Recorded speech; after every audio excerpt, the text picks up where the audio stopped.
তো hello everyone, তো দেখো রেডি হয়ে গেছি।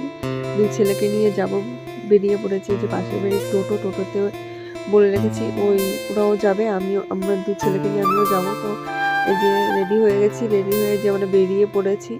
তো কাশীপুর হাজরাতলার মেলা, এখানে আজকে 3-4 দিন ধরে মেলা, এমনি মেলা হবে। তো আজকেও মেন অনুষ্ঠান, আজকে পুজো হচ্ছে। পুজো হওয়ার পরে আজকে সবাই অনেক জায়গা থেকে, বিভিন্ন এলাকা থেকে দল আসবে।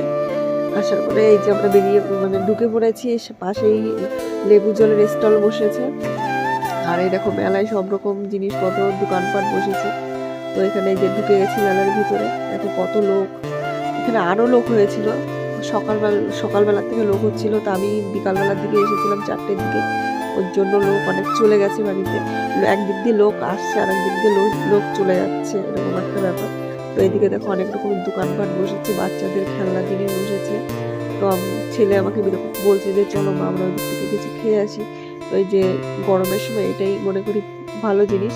তো আমরা একটু লস্যি খেয়ে নিয়েছি। লস্যি খাওয়ার পরে তো ঠাকুরের প্রসাদ, খিচুড়ি প্রসাদ দিয়েছে। সবাই মিলে খিচুড়ি প্রসাদ খেয়ে ছেলেকে একটা বেলুন কিনে দিয়েছি, ছোটো ছেলেকে। আর বড়ো ছেলে ওই যে কি লাইট, ওটা কিনেছে। তো বাড়ি চলে এসেছি। তো আজকের মতন টাটা।